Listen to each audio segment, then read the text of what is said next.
Well, hello there. Hello again, friends and visitors, families.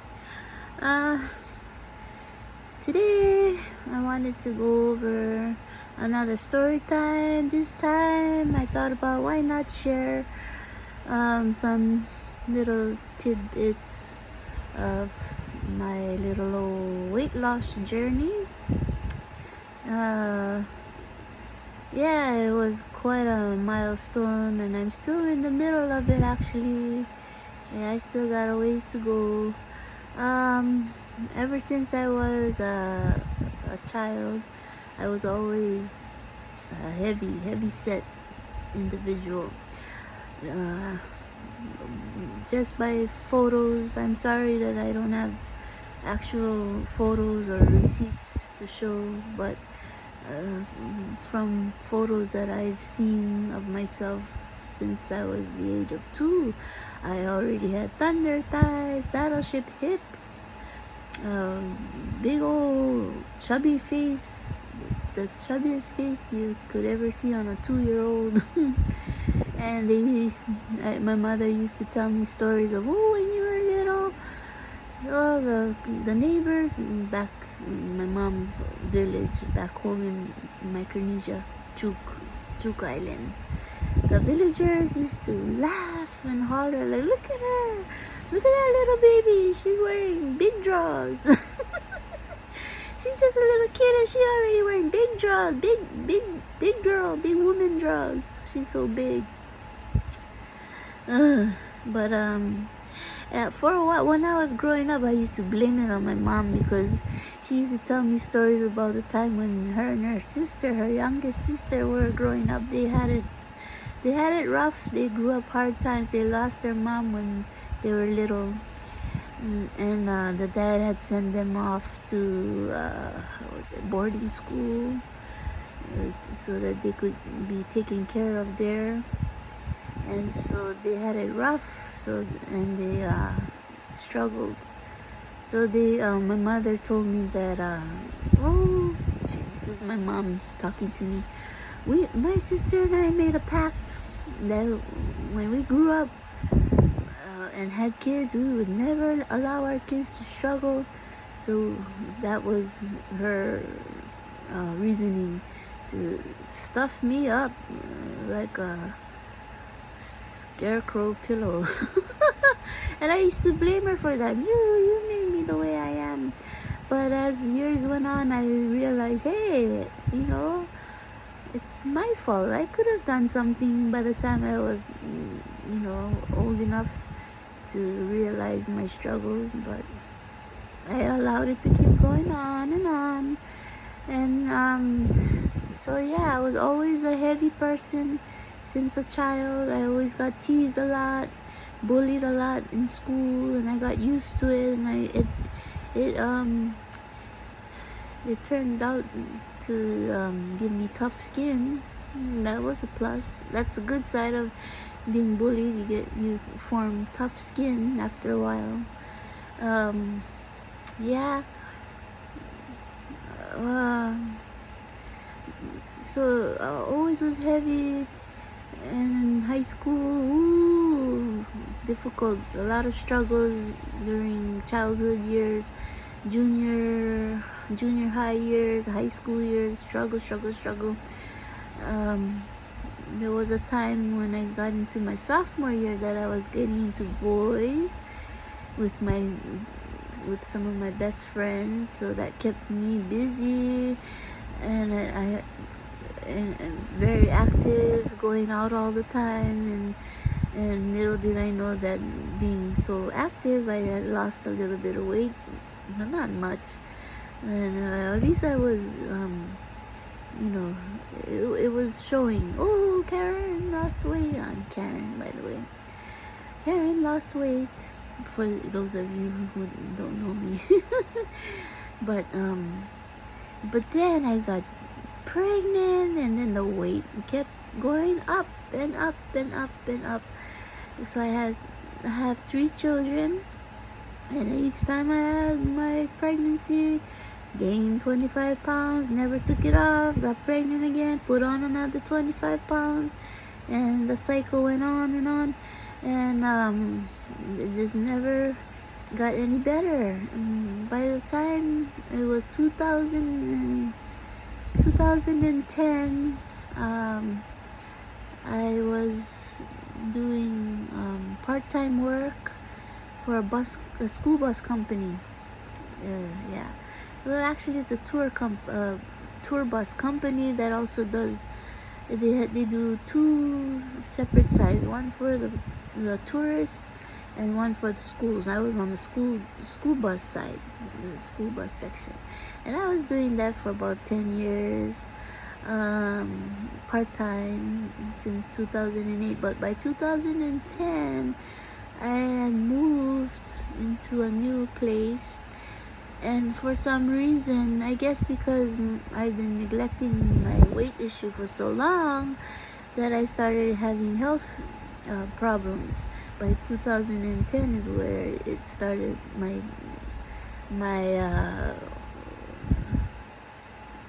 My organs started to wear down, and I didn't know it.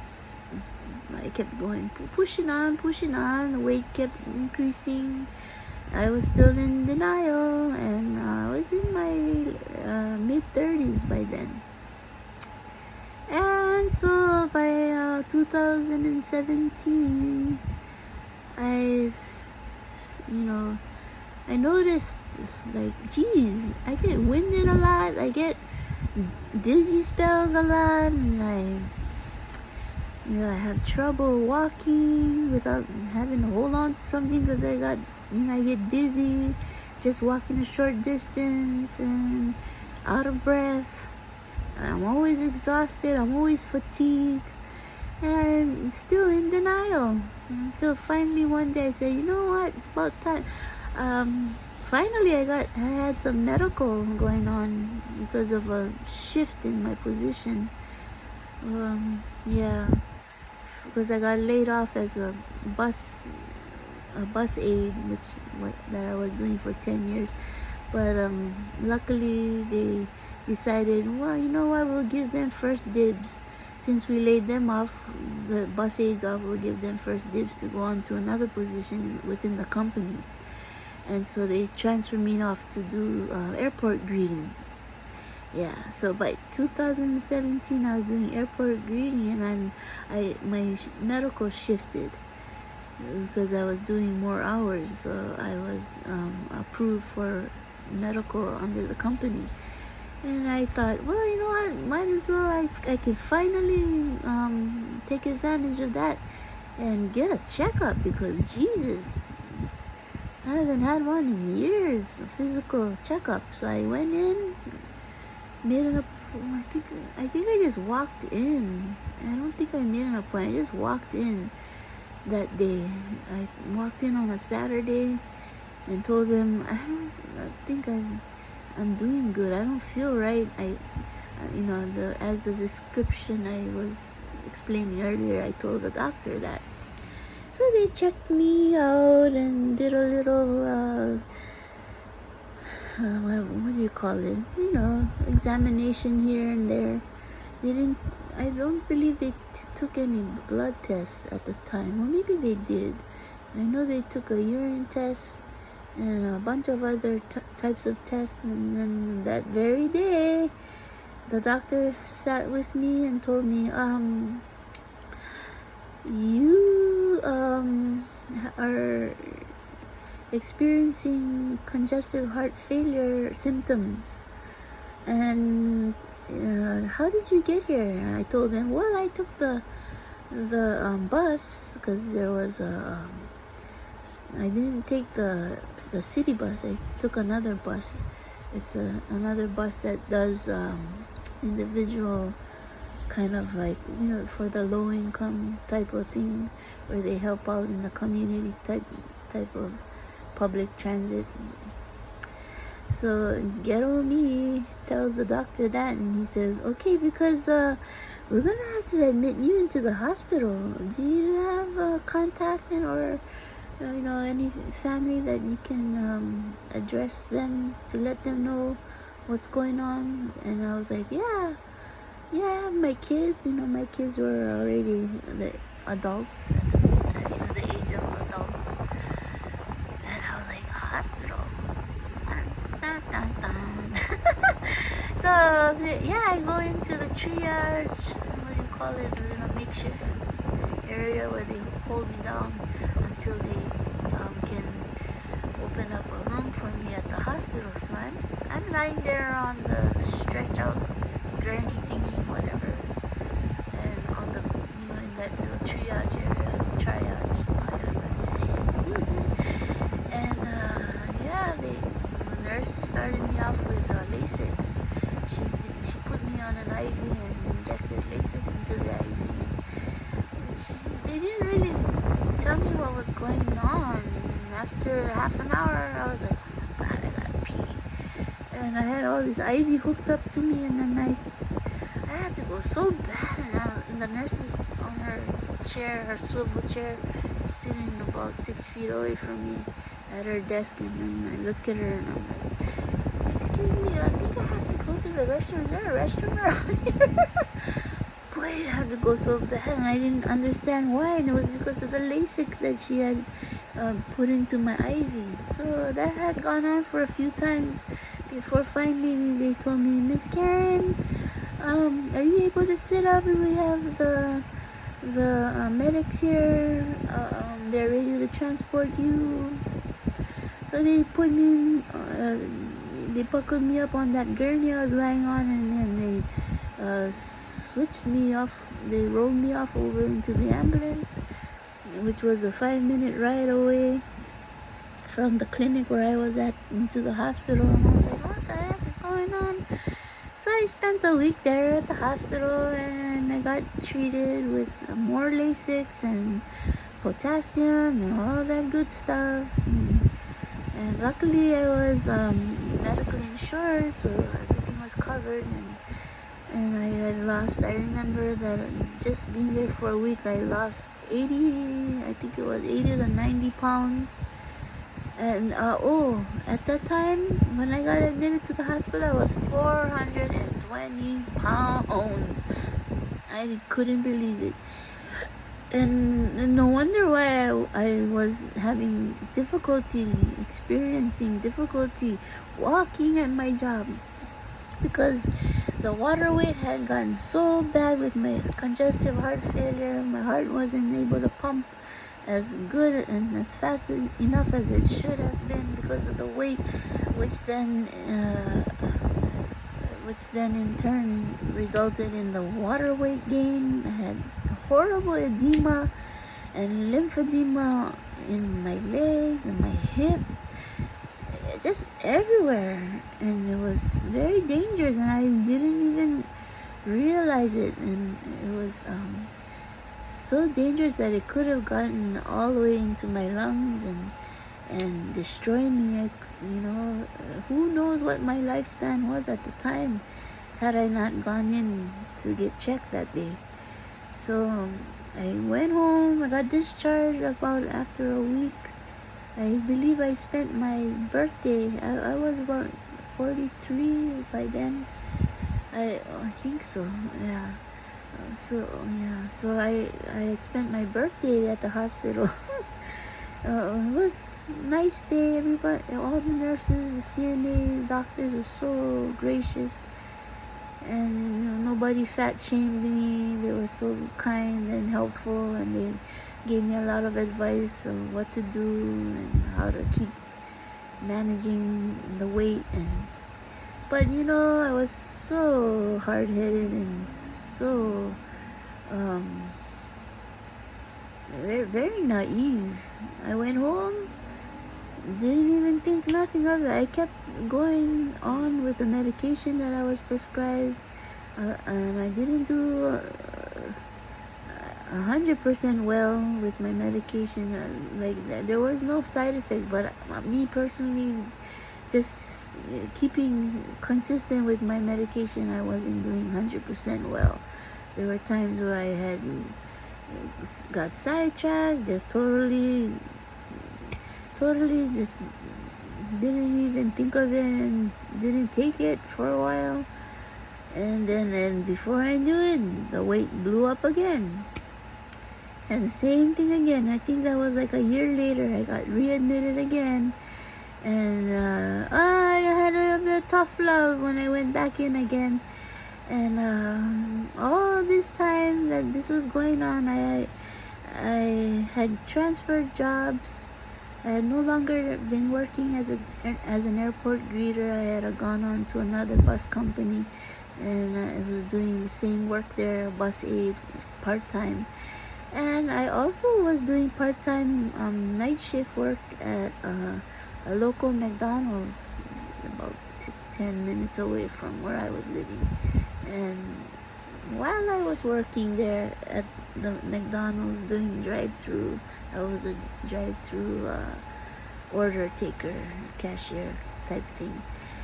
There was a lady, and she would always come by in my lane during my shift, and she would always tell me like, oh, have you ever, she would always suggest weight loss surgery, and she always would make conversation with me, and she was so kind and so sweet, such a sweet lady. And she would always ask me, if you ever think about weight loss surgery, let me know. I would love to help you. And she told me her story, how she had her weight loss surgery, and she would give me a lot of advice, and we became friends for a short while. She also would do Bible studies with me. She was she was on a prayer warrior type of team from her church, a Christian church, and she would come by to my place, and she would offer Bible studies, and then my daughter had her baby very shortly afterwards, and then I wasn't able to continue Bible studies with her because I was so busy with grandbaby. So I didn't see her for so long, even until today I haven't seen her. But because of her, I had gone and done the things that she advised me to do, with getting my medical intact, and doing the referral for weight loss surgery. What's a long story, but all in all, I finally got the weight loss surgery in 2020, in the summertime, July. I was actually scheduled to get it in March, I believe, but that's when COVID came around. So my schedule got canceled. Hospital was having a hard time with COVID. A lot of clusters had sprang up, and so doctors and nurses are scrambling with new regulations and all that craziness going on. Finally, I kept up with the weight loss surgeon and their offices, and finally they were able to reschedule me to go in July. Finally, when I had my surgery, I tell you, it was difficult. I researched the hell out of the type of surgery I was having. I had a gastric bypass, the Roux-en-Y, so I kind of knew what to expect. And I also used to I continue to go to the support group meetings, and that's where they had given me advice about, when you get to the hospital for your surgery, just know that after surgery they're not gonna wait a couple of days. Literally, after your surgery, they're gonna want you to walk, so be prepared. So I had walking shoes with me as I packed for my hospital stay, and yes, they wanted me to do 30 laps around the vicinity on that ICU floor where I was at after surgery. And I'm down to 200 now. it's a big change from 420. I still got a ways to go. My goal weight, I believe, is 130. I'm 5'1", so it's about 120 to 130. I'm petite. I do have a small frame.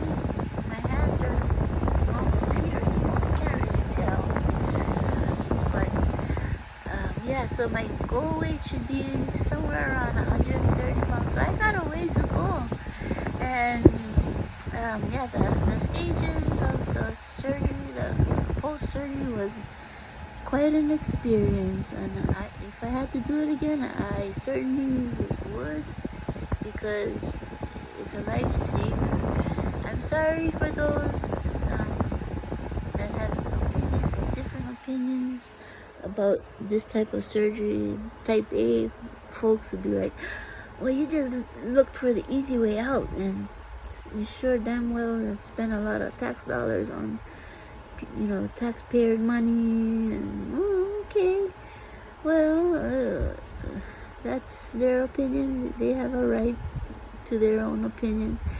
And type B were like, oh, that's great. They might have their own reservations and opinions, but they just go along with it. And that's great. That's wonderful that you did something about it and getting your life together. And I couldn't have chosen a better time. I should have done it years ago when I was in my 20s, and I was pushing on 280 at the time. I should have done it back then, but I couldn't have done it at a better time now, where I have my grandbabies coming along. Grandma's got to be there. Grandma's got to be active and on point, helping out with grandbabies. At least I have to be. Ah, gosh, I don't regret the surgery at all. My surgeon is an awesome surgeon. His team is absolutely wonderful. They are all a blessing. So now what I do is I carefully watch my intake of calories, and I'm up to 7,000 steps each time that I do my walks, my daily walks, and I plan on increasing it more and more, because I really gotta get serious and keep the stamina going. And so yeah, and as well as the strength training to keep the muscles toned. I'm probably gonna be looking at skin removal surgery in the near future, so that'll be another boost to all the remaining excess weight baggage that's still there. Yeah, I hope life will get better, and yeah, it's a challenge. It's exciting, and anyone who wish to gather more information about the process that you may be interested in knowing about, in case you would like to look into weight loss surgery, I am very glad to help you and give you as much information as I possibly can.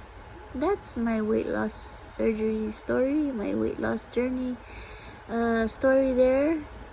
And yeah, we'll keep in touch, and I will keep updates on any further progresses that I am looking forward to in the near future. Alright, have a wonderful day. Much blessings. Love you all.